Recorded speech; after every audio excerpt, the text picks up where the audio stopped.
Davam edirik 24-cü sual. Yanlış mülahizələri müəyyən edin. DNT molekulunun müəyyən bir hissəsindəki nukleotit sayı n-dir. Bu hissədə birincidə verilib. Hidrogen rabitələrinin sayı bərabərdir. 3n çıxaq 2 olar. Belə bir düsturumuz yoxdur. Bu yanlış fikirdir. Digərə baxaq. Timin üstəgələk sitozin bərabərdir n bölü 2. Bəli, timin və sitozin nukleotidlərinin ümumi sayını biz nəyə bərabərdir? Ümumi molekulda olan nukleotidlərin yarısına. Tamamilə doğrudur ki, digər üçə baxaq. Adenin üstəgələk guanin bərabərdir sitozin üstəgələk timin. Bəli, adenin və guanin nukleotidlərinin cəmi sitozin və timin nukleotidlərinin cəminə bərabər olar. Doğru fikirdir. 2 və 3. Orta fosfat turşusu qalıqlarının sayı 2n. Bax, yanlış olan budur. Biz bilirik ki, orta fosfat turşusu qalıqlarının sayı nukleotidin sayına bərabərdir. Şərtdə də bizə n ədəd nukleotid veribsə, n ədəd orta fosfat turşusu qalığı olmalı idi. Yanlış olan 1 və 4. 25. Bəzi xüsusiyyətləri bilinən və bilinməyən 4 fərqli DNT molekulun hansılarında nukleotidlərin ümumi sayını tapmaq olar? DNT molekulu 1, 2, 3 və 4 verilib. Gəlin baxaq. Hidrogen rabitəsinin sayı yoxdur, amma adenin və azot əsaslarının sayını bilməklə, bəli, mən nukleotid sayını bilərəm. Çünki adenin sayını bilməklə, timinin sayını, sitozinin sayını bilməklə, guanin nukleotidin sayını bilməklə, ümumi azot əsaslarının sayını toplamaqla nukleotid sayını tapa bilərəm. 2-yə baxaq. Hidrogen rabitəsi verilib və sitozin verilib. Belə bir düsturumuz var idi. Hidrogen rabitəsi bərabərdir n üstəgələk s. Nukleotidlərin sayını tapmaq üçün hidrogen rabitəsindən sitozinin sayını çıxmaqla biz nukleotid sayını tapa bilərik. 2 də doğrudur. 3-ə baxaq. Hidrogen rabitəsi də verilib, adenin azotla əsas verilib. Bəli. Bunu necə taparıq? Təbii ki, belə bir düsturumuz var idi. Hidrogen rabitəsi bərabərdir 2 adenin üstəgələk 3 sitozini. Məhz buradan biz sitozini tapmaqla, neyiniyərik? Sitozin nukleotidini tapmaqla guanin nukleotidini tapmış olarıq. Bundan əlavə adenin nukleotidinin sayı bəllidirsə, deməli timin nukleotidimiz də var və bu cür biz nukleotidlərin sayını tapmış olarıq. Deməli 1, 2 və 3 doğrudur. 4-ə baxaq. Hidrogen rabitələrinin ümumi sayı verilib. Nə adenin azot əsası verilib, nə sitozin azotla əsas verilibsə, sadəcə hidrogen rabitələrinin sayını bilməklə mən nukleotid sayını tapa bilmərəm. Yanlışdırdır. Doğru cavab ona görə A variantı olur. 26. Fərqli nukleotid ardıcıllığına malik 2 məlumat RNT zənciri eyni növ zulalın sintezində iştirak etmişdir. Yəni, fərqli nukleotid ardıcıllığına malik olsa da, məlumat RNT-nin zənciri eyni növ zulal sintezində iştirak etmişdir. K zulalı eyni növdür. Hər ikisi ribosomlar var. Bununla əlaqədar olaraq hansı mülahizələr doğrudur? Birinci varianta baxaq. Eyni kodlar fərqli növ amin turşusunu kodlaşdıra bilər. Burada eyni kodlar fərqli növ amin turşusunu yox. Eyni kodlar eyni növ amin turşusunu kodlaşdıra bilər. Eyni növ. Məsəl üçün, belə bir sadə misal deyim. Məsəl üçün, bizdə metionin amin turşusu var ki, adenin, urasil, guanin. Metionin amin turşusu eyni kod, bir koddur, düzdürmü? Həmən bu kod bir növ, yalnız metionini kodlaşdıra bilər. Fərqli amin turşusu. Hər hansı, məsəl üçün, deyə bilmərəm ki, leysin amin turşusunu adenin, urasil, guanin kodlaşdıra bilər, kodu kodlaşdıra bilər. Bu yanlışdır. Yalnız eyni kodlar burada fərqli yox, eyni növ amin turşusunu kodlaşdıra bilər. Bir yanlışdır. Sintez olunmuş sualların amin turşusu sırası bir-birindən fərqlidir. Burada da yanlışdır. Yanlışlıq nədədir? Eyni növ zulal əmələ gəlibsə, bax, şərtə diqqət yetirək. Eyni növ zulal yaranıbsa, amin turşularının quruluşunda fərqlilik ola bilməz. Əgər amin turşularının sırası bir-birindən fərqli olsaydı, müxtəlif növ amin turşusu yaranardı. 2 də yanlışdır. 3-ə baxaq. Fərqli kodlar eyni növ amin turşusunu kodlaşdıra bilər. Bəli, bu doğru fikirdir. Niyə doğru fikirdir? Biz bilirik ki, məsəl üçün, leysin amin turşusu var ki, leysin amin turşusu bir növ amin turşusudur, bir növdür. Lakin bunu kodlaşdıran 6 ədəd fərqli kodlar var. o cədvəldə də 10-cu sinif dərsliyində onda çıxarsaq 6 ədəd fərqli kod var. Yəni fərqli kodlar eyni növ amin turşusunu kodlaşdıra bilər. Ona görə doğru cavabımız C variantıdır. Yenə deyirəm, eyni kodlar eyni növ amin turşusunu kodlaşdıra bilər. Yəni eyni növ amin turşusunu da fərqli kodlar nə edə bilər? Kodlaşdıra bilər. Doğru cavab C variantıdır burada. 27-ci sual. Doğru fikri müəyyən edin. Hüceyrədə translyasiya prosesi zamanı, yəni translyasiya sualların biosintezi zamanı. Baxaq. A. Sərbəst amin turşularının miqdarı artır. Yanlışdır. Əksinə azalır. Ribosomların sayı azalır. Əksinə amin turşu ümumiyyətlə burada zulal biosintezi varsa ribosomların fəallığı artır və polisom qrupu əməliyə gətirir. Əslində ribosom sayı artar.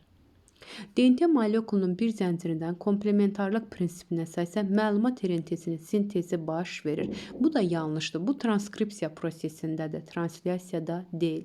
Suyun miqdarı dəyişmir. Dedik ki, dəyişir. Zulal biosintez zamanı suyun miqdarı artır. Peptid rabitələrin sayı qədər. Amin turşular peptid rabitələr vasitəsilə bir-birinə bağlanır. Bəli, doğru fikirdir. Polipeptid zəncirini əmələ gətirir. Y variantı. Polinukleotiddir. Verilənlər içərisində polinukleotid DNT molekuludur. Bəli, polinukleotiddir DNT, polinukleotiddir məlumat RNT, nəqliyyat RNT, ribosom RNT-si. Protein zulaldır, polipeptiddir, lipiddir, polinukleotid deyil. ADF yenə nuklein turşular ATF-ə aid olan hissədir. Nişasta isə polisaxariddir. Yəni onlar polisaxaridlərə aiddir. Burada doğru cavabımız C variantıdır. Şəkildəki proses eukariot hüceyrədə baş verir. Yəni eukariot hüceyrədə baş verən DNT molekulunun genin hər hansı bir hissəsindən zulalın ilkin quruluşu haqqındakı məlumat RNT-sinə köçürülür və bu nüvədə baş verir. Eukariot deyirsə, nüvədə baş verə bilər. Doğru cavab B variantıdır. Əgər nüvədə eukariot deməsəydi, bu prokariotlarda stoplazmada da ola bilər. Amma eukariotlarda yalnız nüvədə. Doğru cavab B variantı. Şəkildəki proses eukariot hüceyrədə baş verir. Yenə eukariot hüceyrədədir. Bu proses translyasiya prosesini göstərir. Stoplazmada baş verən bir prosesdir ki, doğru cavabımız məhz C variantıdır ki, stoplazmada baş verir. Prokariotlarda fərqi yoxdur. Eukariotlarda hər ikisində stoplazmada baş verir. Bundan əlavə də deyə bilərik ki, eukariot hüceyrələrdə, mitoxondriyada və xloroplastların özlərində də translyasiya və transkripsiya prosesi baş verirdi. 31. DNT-nin bir zəncirinin müəyyən hissəsindəki nukleotidlərin ardıcıllığına əsasən molekulun bu hissəsindəki nukleotidlərin əmələ gətirdiyi hidrogen rabitələrinin sayının guanin nukleotidlərin sayına nisbətini tapın. DNT-nin bir zəncirini verir. Biz bilirik ki, DNT molekulu yarandıqda iki zəncirdən ibarət olur və o molekulunu yaradan hidrogen rabitəsidir. Və bilirik ki, adenin və timin arasında 2 ədəd hidrogen rabitəsi, guanin və sitozin arasında 3 ədəd hidrogen rabitəsi olur. Və biz məsələnin şərtinə diqqət yetirsək, bu cür indi mən sizə rahat bir yol demək istəyirəm. Biz artıq ikinci komplementarlığı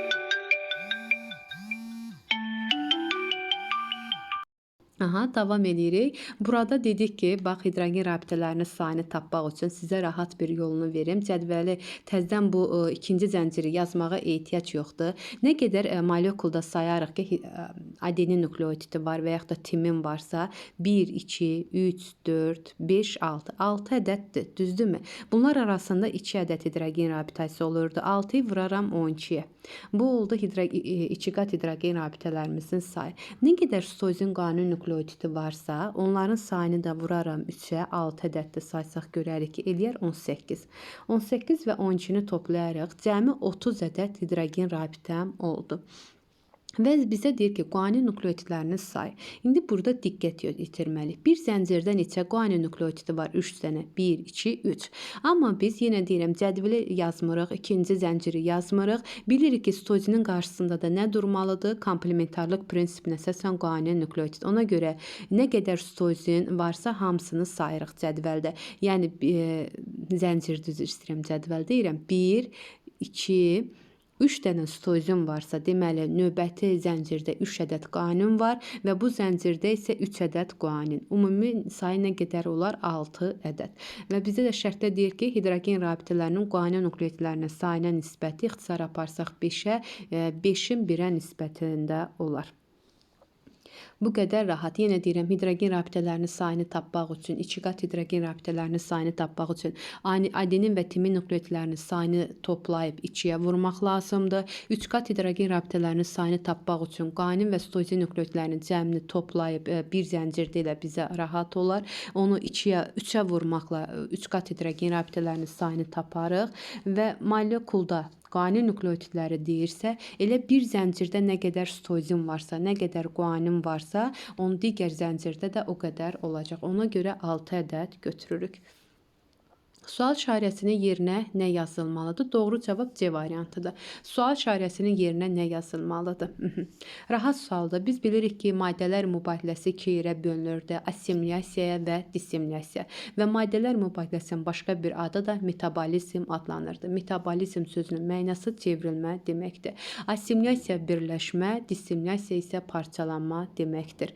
Məsəl üçün, dissimiliyasiyaya aid olaraq biz energetik mübadiləni deyirik. Assimilyasiya isə plastik mübadiləni deyə bilərik. Doğru cavab bizdə C variantı, dissimilasiya. 33.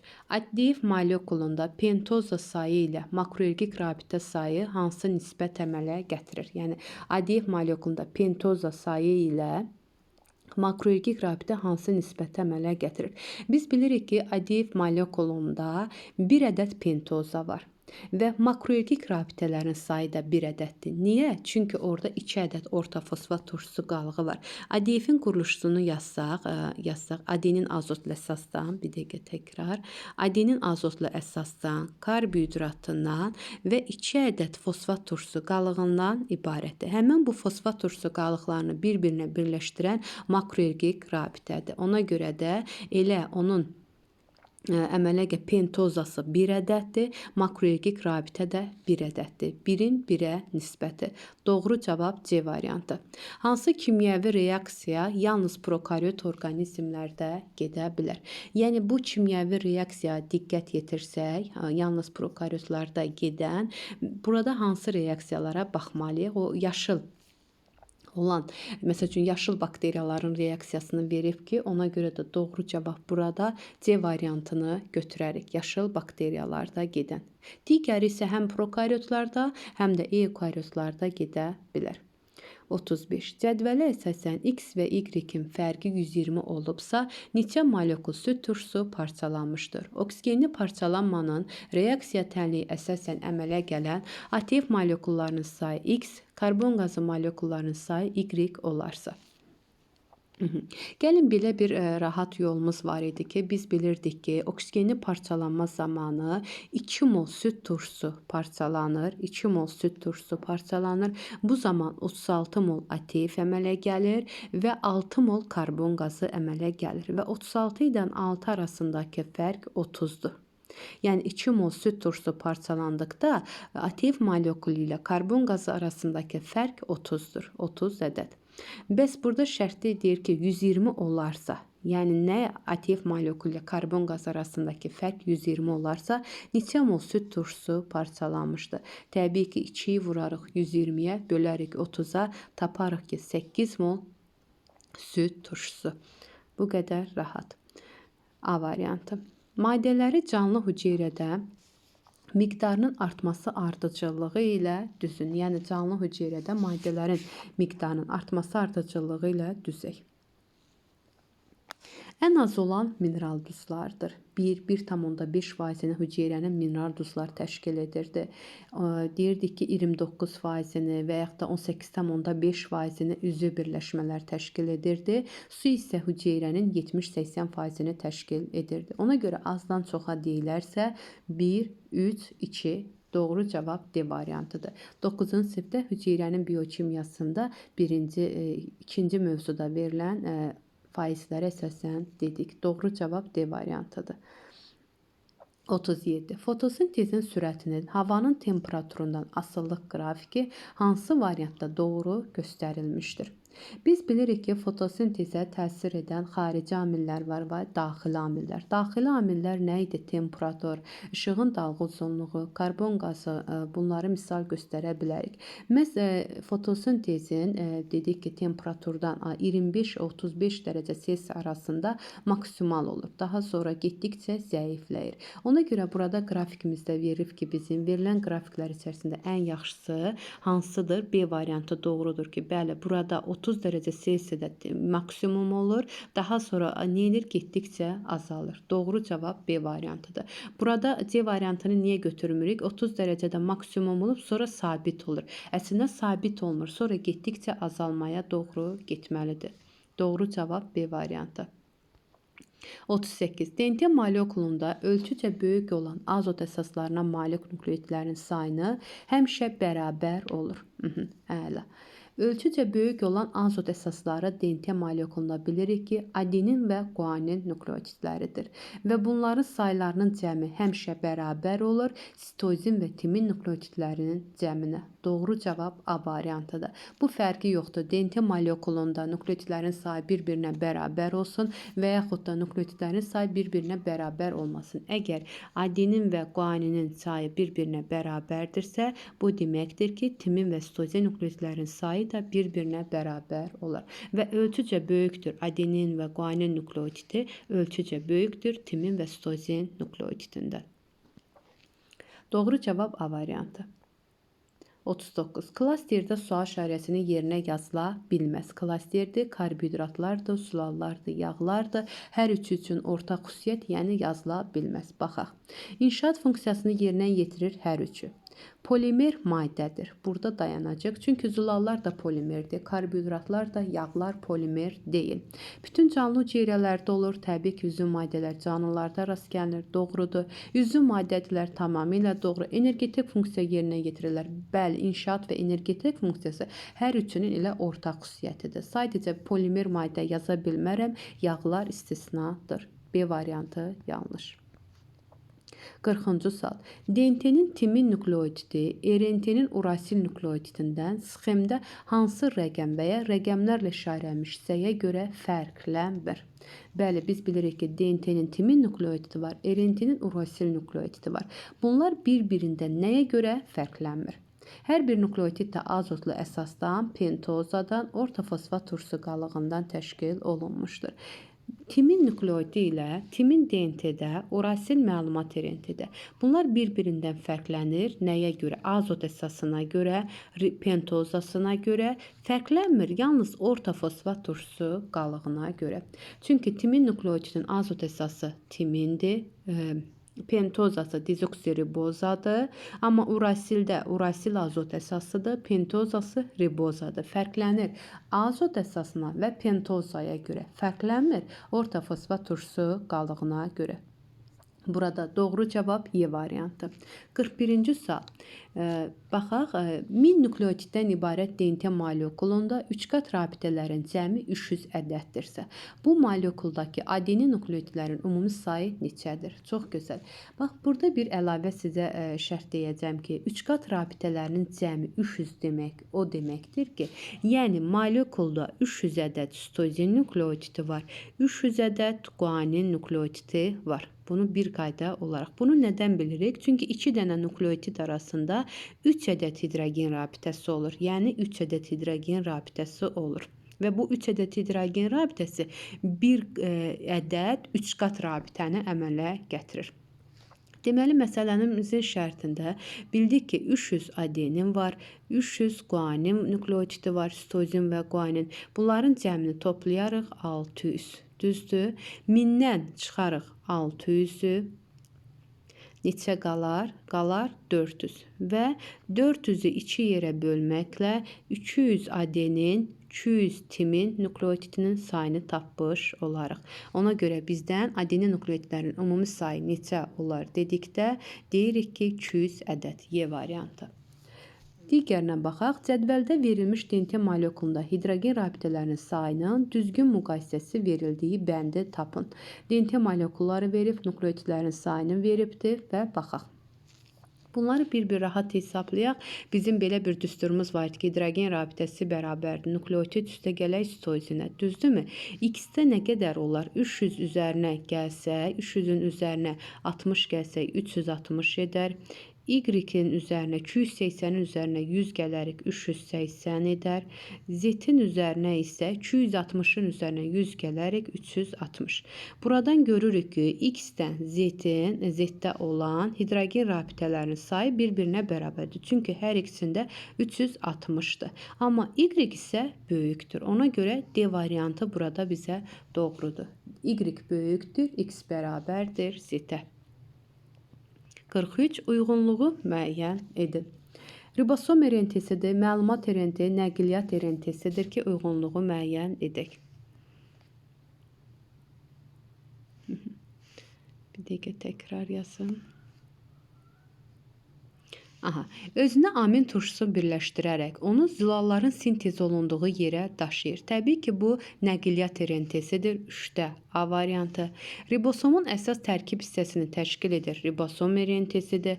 Zülalın ilkin quruluşu haqqındakı məlumatın zülalın sintez olunduğu yerə aparır. Bu da məlumat RNT-sidir. 1-də B, 2-də C, 3-də A. Y variantı. Doğru cavab Y variantı. 44-də baxaq.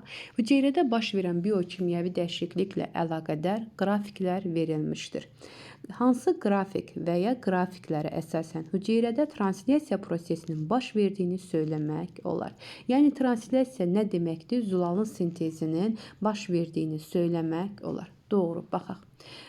Translyasiya prosesində baş verdiyini söyləmək olar fikrinə baxsaq, sərbəst nukleotidlərin sayı azalır. Bununla işimiz yoxdur. Translyasiyada bu iş həyata keçirilmirdi. Sərbəst nukleotidlərin sayının azalması bu transkripsiya mərhələsində idi, birinci mərhələdə. Bizə isə translyasiya ikinci mərhələdə baş verən proseslər lazımdır. Baxaq, istifadə olunan ATF-in miqdarı. Xeyr, istifadə olunan ATF-in miqdarı azalmır, əslində artır. Bəli, artar. 2 yanlışdır. Suyun miqdarı azalmır. Əslində yenə suyun miqdarı da artar, azalmaz. Peptid rabitələrin sayı artar. Bəli, peptid rabitənin sayı artırsa, suyun miqdarı da artar. Ona görə 44-də doğru cavab C variantıdır. Burada bəlkə sizi çaşdırar ki, əgər translyasiya prosesində istifadə olunan ATF-in miqdarı azalır. Xeyr, əslində ATF-in miqdarı nə ilə artar. Yəni, daha çox ATF-dən istifadə olunur və ATF-in miqdarı da ADF hesabına yenidən bərpa olunur. Doğru cavab C variantı.